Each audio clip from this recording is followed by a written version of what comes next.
Hi, this is Michael Waitze and welcome back to the Thailand GameChanger. This show is focused on the driving forces behind the startup ecosystem in Thailand. You always make me laugh, I don't know why. In Southeast Asia, produced by True Digital Park in conjunction with Michael Waitze Media. We have the most informative, and today should be one of them, I think, and insightful conversations with startup founders, venture capitalists, and senior leaders from tech giants and the government, all recorded here at True Digital Park.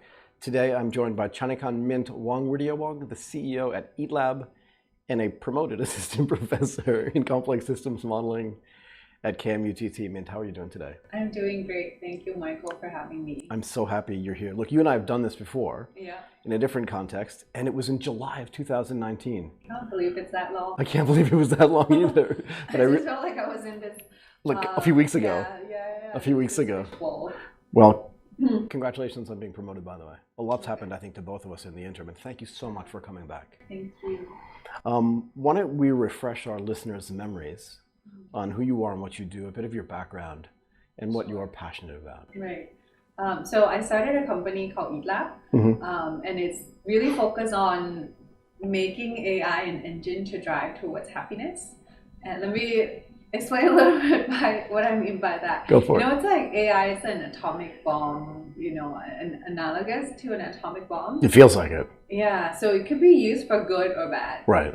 It could be used for destructive purposes or Constructive purposes. Right. And I think the way to avoid it being like driving people out of jobs is actually really using it to drive future business. So if you think about AI as an optimizer that helps you drive towards like the maximum efficiency, you tend to actually seclude people out of that picture. Right. But if you think of, everyone as a whole ecosystem, that if you make this person happier, then it's more likely that they're going to purchase.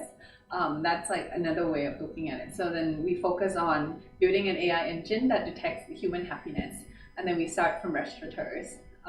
So making AI as a tool for restaurateurs to help optimize their own inventory, to optimize their operations, as well as the menu offerings. So I like this idea that AI is like atomic energy.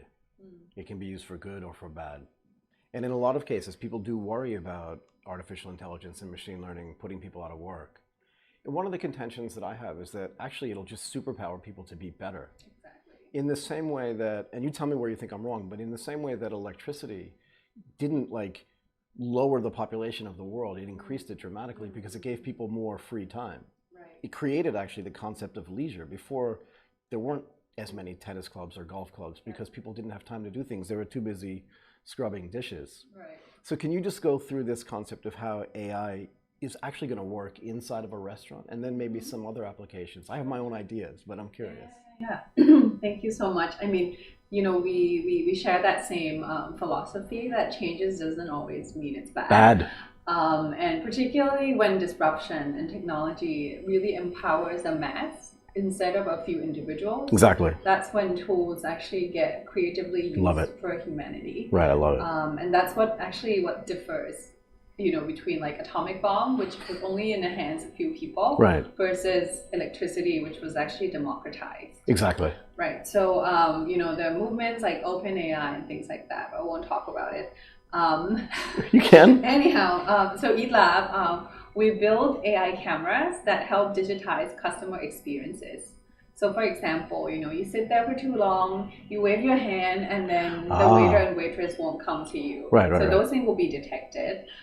Things like, how long it takes for the first plate to arrive, how many people are actually dining.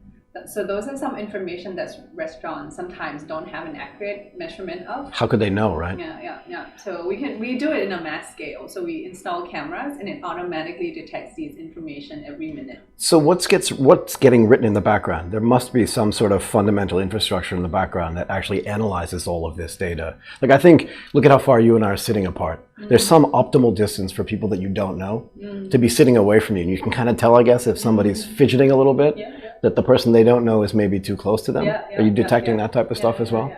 So we're not there yet, but these whole experience, because we're capturing it in the videos, we can come back and then rerun the videos once the software is capable to do more and more. Got it.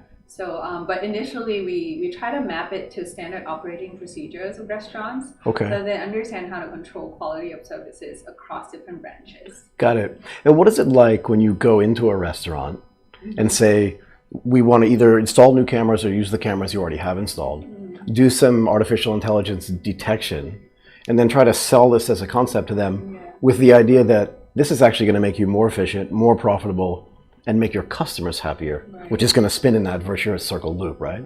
What's the response you get? Yeah, so it depends on the types of restaurants. Definitely, restaurants are very fragmented business. For sure.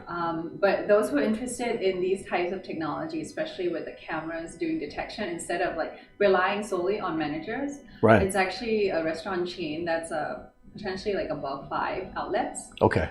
So one owners cannot foresee everything. Right. And they would have to rely on some more accurate measurements of what's happening in the restaurant. Right. So those are kind of value propositions that we sell to our customers. Is that how could you actually engage your different outlets to humanistically compete against each other towards delivering better services for your customers. So we used to think about this a lot, and I think you'll see the equivalency here in the stock sales group. What we did was we built all this underlying infrastructure that allowed us to know when a particular client called us, what their stock holdings were, when the last time they traded.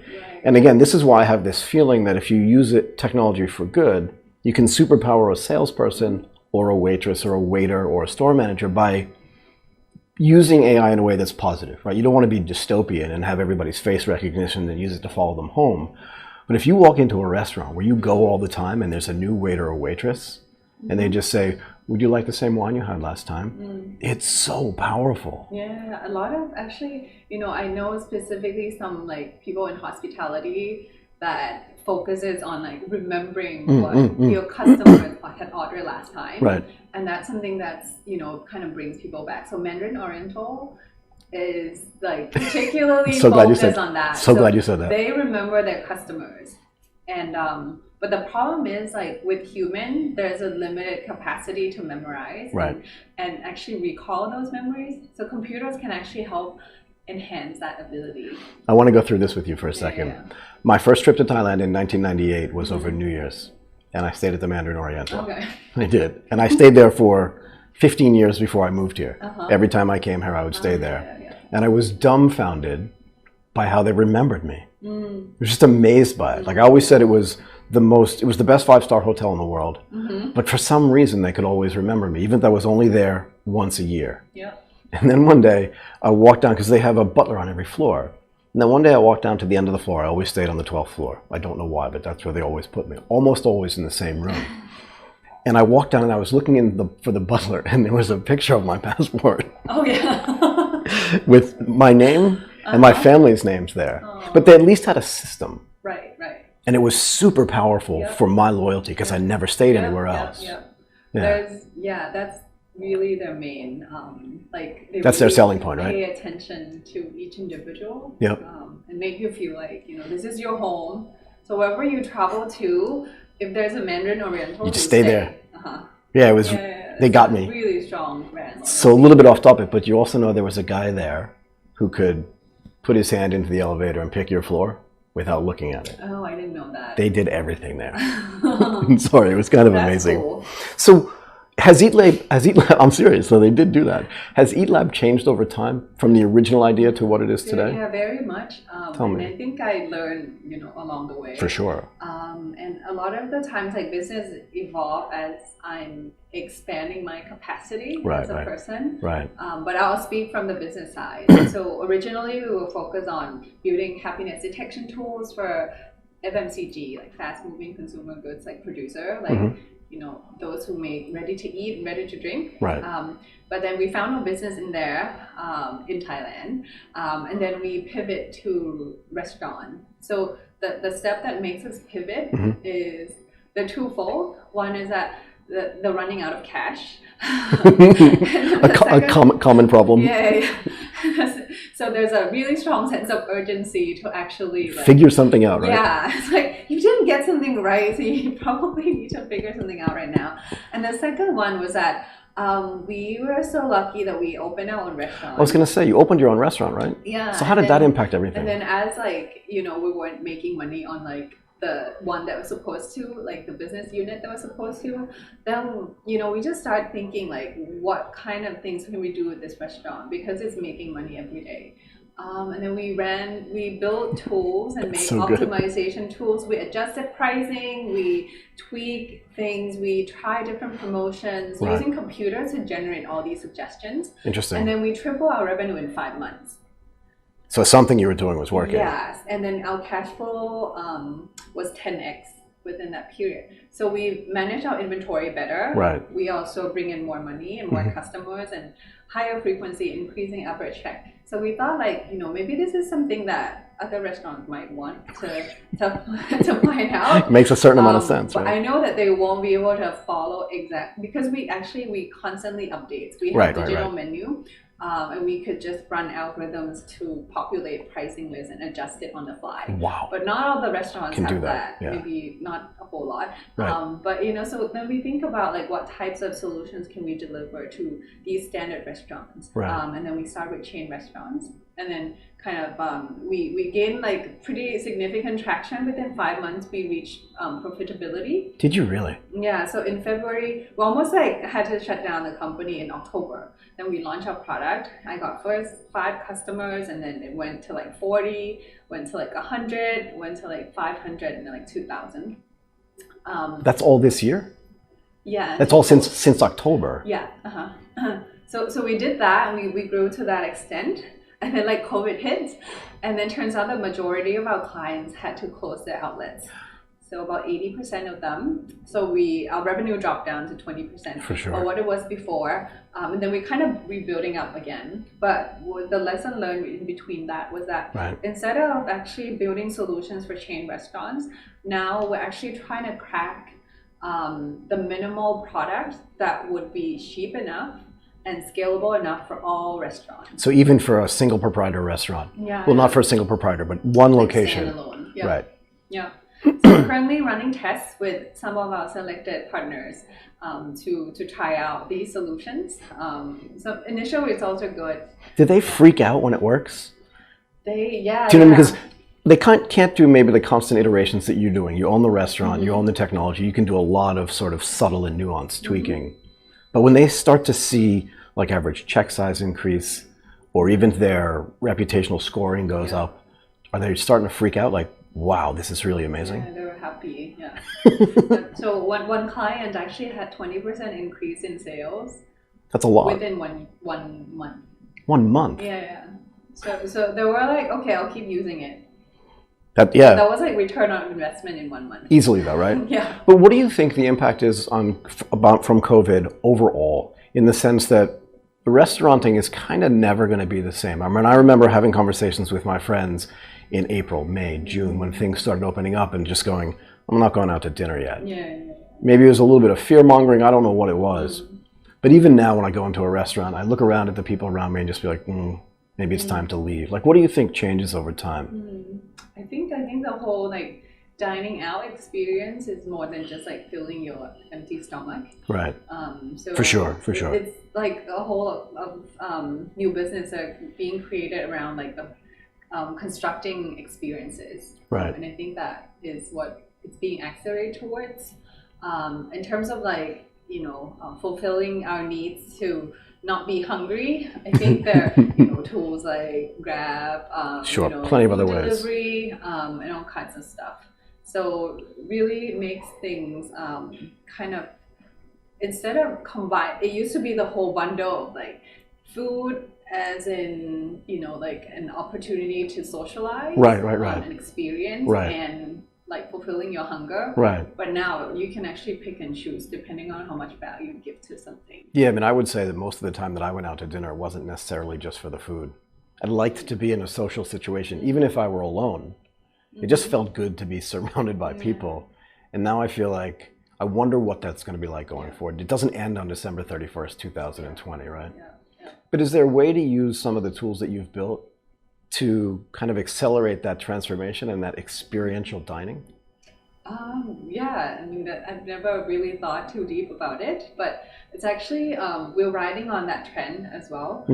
So what we're trying to do, first step, is really digitize the whole experience.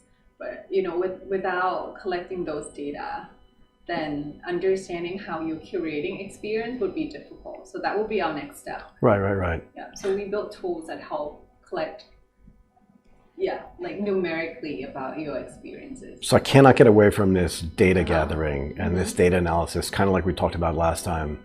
But it's so interesting. The longer you do it, the more data you get, even if it's just visual data, right? And I want to talk a little bit more about how that works and gets analyzed. But do you feel like over time, you can take an experience in just a single venue restaurant and apply the things that you've learned there using the machine learning and the artificial intelligence, even a big chain restaurant where the experience might be different, but there are some commonalities? Yeah, you got me there. So the whole idea is that once we have data about certain things here and certain things there, they can somehow be deduced to some general knowledge, and then be transferred across different types of settings. That's really interesting. Do you feel like every conversation we have goes back to data? Sorry, go ahead. Right now, like we can test pretty extensively about locations, pricing, and then the product offerings. So to test the demand, depending on the area and how much you're charging for what product. So if you look at a product like Eatigo, which just has sort of fixed discounts over time, and I don't know if they're dynamic because I don't understand how their back end works. But I guess if you're using real artificial intelligence, also overlaying location data, you could literally change it on a customer basis. Yeah. Because like pricing is like it should be done dynamically. I was thinking. To some extent. Right. Like promotion can be done dynamically. Absolutely. We're not just trying to like increase the price as you're trying to order something. No. But the promotion will changes over time. So that's something you could be used, to trigger like pricing on different timing, different locations, and really optimizing revenue. So banks are saying as well that they're using these artificially intelligence cameras to know who you are, so that when you come, your account information just pops up there. And I don't think anybody's opting into that. I don't know the answer to that though. But can restaurants do that too? Do you know what I mean? Where they understand who you are literally as you're walking in the door. I mean, they could know it if you have to make a reservation, but some restaurants don't have reservations. We're working with our partner, actually start on that project. Really? Yeah. Because we don't do face recognition ourselves. We've always been focused on top view cameras, which the training of recognitions and classifications are totally like different. Right. So we work with companies in China through Central Sc.D. Okay. And then those are big partners. to really come up with like this tool that help recognizes customers, and then offer that kind of hospitality. It's like, I remember what you what you like. Right. Would you like to have something similar to that? I saw that this might be something that you might want. Right. We came up with it just for you, type of thing. I want to give you another service story and see if it fits in here at all. There's one in Phuket, the Aman Puri, I think it's called. No, I can't remember what it's called. Anyway, but when you go to the Aman resorts, they never charge you for anything. Right? So they look at your key number maybe, or just remember who you are. And then at the end, you just get a bill. Yeah. But this is back then. I mean, today it should just be automated, just some digital way to pay for it. But can you do that as well? You understand what I mean? So you have this artificially intelligent camera, again, working with JD and your partners in China to understand my face.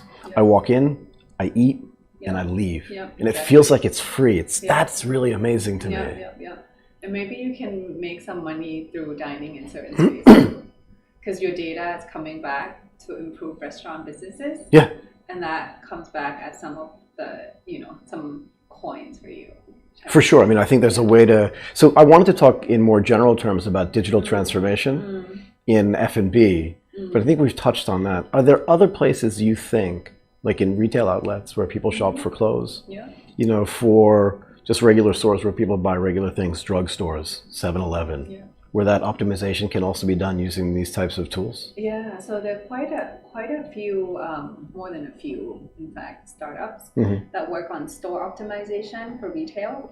We're doing that, but on the side of like restaurants. Right.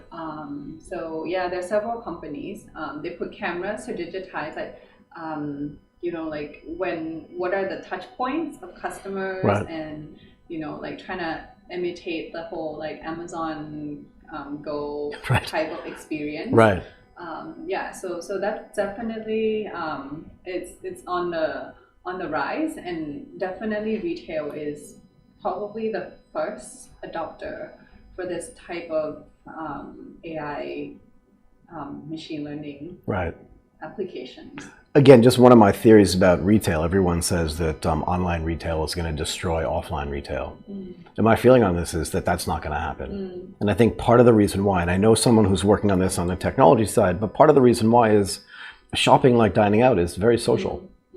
Come look at these new shoes that I want to buy. Yeah. It's just a lot of fun to do, right? Yeah, and dining it's totally like on that end. Completely. So you eating at home and definitely going out, and it gives different feelings. Okay. And go ahead. I want to touch a little bit apart from just the cameras. Like what we do is also we linked up with other data. That's how we get varieties of information, Okay. Such as weather, traffic. Oh. We get electricity data. Consumption. Yeah. So we can figure out what are the population in each area and how the consumption, like land price and things like that. We combine those all together with POS data. So all the transactional data. Okay. So kind of have like a 360 angle like view of the entire business. And trying to link everything together. But one of our key things is actually our cameras are very cost optimized, so that it's affordable. It's in the hundreds. Not in the thousands. In the hundreds of baht. Yeah. Mm-hmm. Okay. So we actually did 2 years ago. The cost of our cameras is 100,000 baht per camera. Okay. Yeah. Now we managed to actually cost optimize all the way to like 500. So you designed them yourself? We did multiple iterations of that. But currently we're using commercial cameras, but we somehow figure out a way to hack it. I'm not surprised you figured that out. Go ahead. Yeah. So we also link to cloud, and then we optimize our processing fee on the cloud. We were able to use Xiaomi's camera. Yep. And we're trying to figure out like if we could use like Huawei, because Huawei has also like some processing, a stronger processing unit on the camera. Right. And then now we're trying something else that would focus on like more edge computing, and then the rest will go to cloud, just to really like dump down the cost more. I want to understand this at scale. So you're taking some visual data, you're taking POS data, you're taking weather data. So if it's raining outside, how can you optimize what's happening on the inside of the restaurant? How do you change your ordering if you know what the weather's meant to be like, right? Also understanding the population density around where the restaurant is, which helps you choose new locations maybe. Yeah. If there are only 10 people there, it's different than if there are 10,000 people and 5 condos there, right? It's a better place to put an outlet. All that stuff. Yeah. What were restaurants doing before? They use consultants at best. Right. Some people try to do it on their own, and some that are successful have like hundreds and thousands of outlets. Right. But most people are not successful. Yeah, I mean, look, if you're MK and you have outlets in every mall and on every street corner, you have a lot of data you can analyze. But if you just have 3, sorry, go ahead. They've really figured out like how to scale. So usually like scaling would meet some difficulty around like, okay, if you go from 1, if you can go to 2, you can then go to 5. Right. And then the next step is 6 to 10. Right. Okay. And then from that it's like 11 to 100. Okay. And then beyond that, it's a different beast. So figuring out each step, there are different challenges that they solve. So do you think you can actually help somebody go from 11 to 100? Yeah. Based on data they don't have, but data you have? Right, exactly. Does that make sense? One of our clients is MK too. We help them to also, in a way, to become more efficient. For sure. Yeah. Again, they're not a technology company, but I do think that if you look at the 7-Eleven example, it's one of the classic examples of this. The Japanese copied it with Family Mart and with the other sort of chain stores like this, convenience stores. in the end, they end up being a logistics business. Yeah. Right? So it's just as important for MK to figure out, just as an example, how to get enough food to every location in a way that's as efficient as possible. Yeah. So they have to actually have their own internal logistics if they want to do it as efficient as possible. Yeah. So you probably can help with that as well. Yeah, so we're working on a project with them to inventory optimize. Wow. Yeah. Mm-hmm. Yeah. I've been thinking about this for a while. So based on simulation data, our results surpass their historical performance. But we'll actually be implementing next month. Congratulations. So are you getting back to a point now where because in Thailand in particular, the impact of COVID was really hard at the beginning, March, April, May, and June. I didn't leave my house, right? But after that, people started easing out. And now I feel like it's back to normal. Yeah, exactly. I mean, we're sitting, 6 feet or whatever it is from each other, but people are walking around here. I was out to dinner last night. I'll go out to dinner tonight, right? So are you coming back to normal? You mean like in the terms business. of Eatlab's business? Yes. Yeah, it's coming back. Yep. Awesome. So we're beginning to feel like we're getting there. Very close. 80%. Yeah. But how long have you been working on this business? Refresh my memory. I started the company in late 2017. Okay. And then pivot the business last year, the end of last year. Right. So, and then we're constantly rolling out products every week. Every week? For SMEs, for like standalone restaurants to use, and we're testing constantly with our customers. Do you have an idea, and I've heard this number before, but I can't remember what it is. Do you have an idea about how many restaurants there are in Thailand? That's a lot. Is it 100,000? No, more. More than that, though, right? 500,000. I want to give people a sense of just how big the market size is, right? It's around 500,000. Okay. If you include street food. So street food doesn't always mean like I get trolleys. I get it.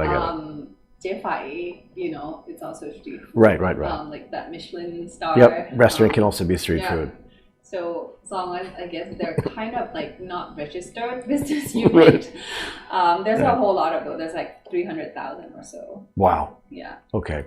And it ends up taking about 50% of market share in terms of revenue. Okay. Street food. Right. Yeah. Can that be optimized as well? Yeah. So we're targeting that group right now. That's going to blow their mind. I mean, some of these street food businesses, as you said, it's not just stalls. Some of them are very, very successful. Yep. Some of them have different outlets. Sure. Like with Sc.D. Right. Something like that. But they can also be optimized. Yeah, very much. Right. Because when grandma started it, she wasn't optimizing. But now that the kids are running it, they're like, we could probably optimize this, right? They want some time to relax too. They can't just be like, they make so much money now. Right. That for them to actually having to go to each outlet and to check operations so hard all the time. Right. They don't want to do it.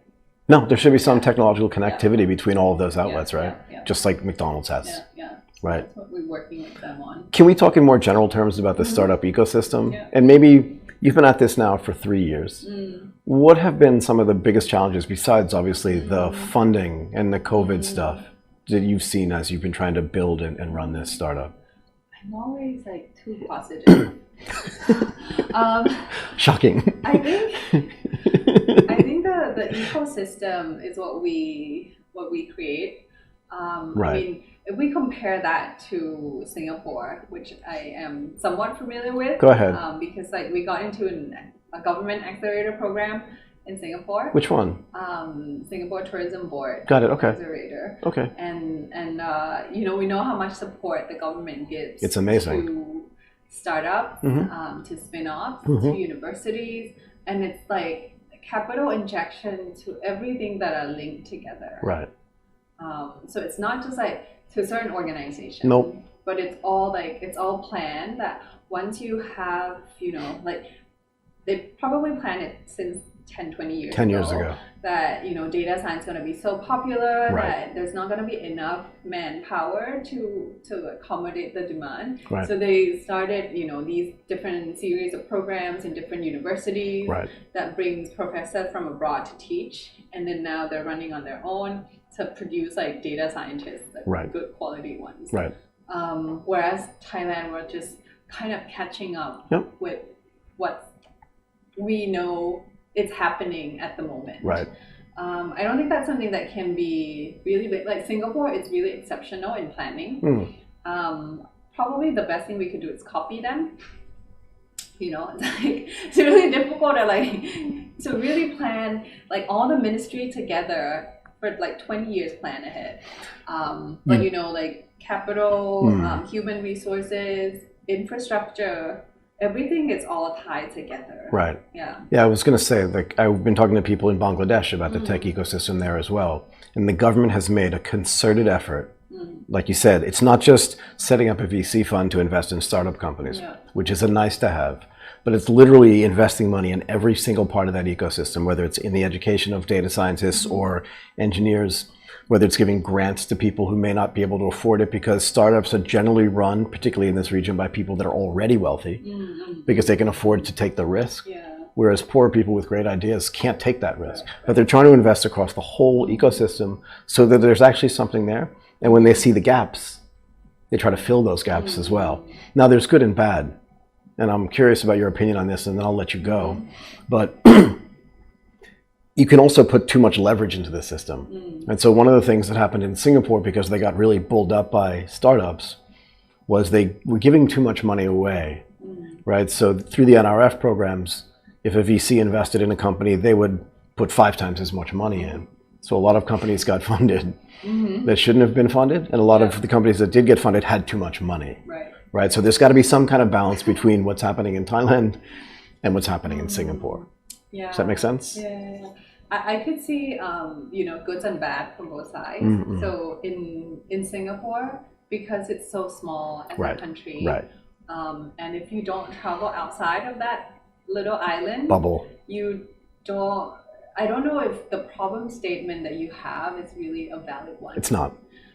So that's probably the root cause of like funding into like, you know, the startups that are not really solving real problems. Right. But in Thailand, we have a lot of problems. And there are people who actually understand those problems because they live it. Absolutely. So I think it's just coming off, you know, like coming together of the two to really find like place where you could potentially migrate some of the infrastructure from Singapore over in some sort of like, you know, equity exchange and whatnot. But, you know, that's really the plan. We can't do everything all ourselves, and we should not. No. And again, all that stuff takes time and it takes planning. Right? It's not going to happen overnight. And in Singapore, again, I say this all the time, everything's an overnight success 10 years later. Right? And I think it could take about 10 years to catch up. But as long as there's a systematic effort to make things better, that is what I think is going to change the game here. And honestly, I don't think it's like me against other this country against another. No way. But it's really like, how can we find a way to work together in ways that are beneficial for both and all. So I think in that sense we can learn from or steal something from or benefit from by mutually working with those who are good at certain things. I think this is, and again, I'll leave you with this before we thank our viewers, but I think this is one of the things that makes you so compelling, and this gets back to the way you introduced this whole topic of artificial intelligence. It can either be used for good or for destruction. And I think that your view on the world is like, how can we get things to be done for good as opposed to just for pure competition? There's something in your mind that just thinks about that all the time, don't you think? Okay. I live from there. Like, you know, I feed myself from telling myself that I'm doing something meaningful. You are. Anyway, I really want to thank you again for coming in and doing this. And just a note to our users and our listeners, I just want to thank all of our listeners for the continuing support in 2020. It was a hard year for all of us. This is going to be our last show of the year. And this will publish on December 17th. And we'll come back again with more guests and more content starting on January 7th, 2021. Thank you again so much for doing this. Thank you so much, Michael. Thank you, audience, listener.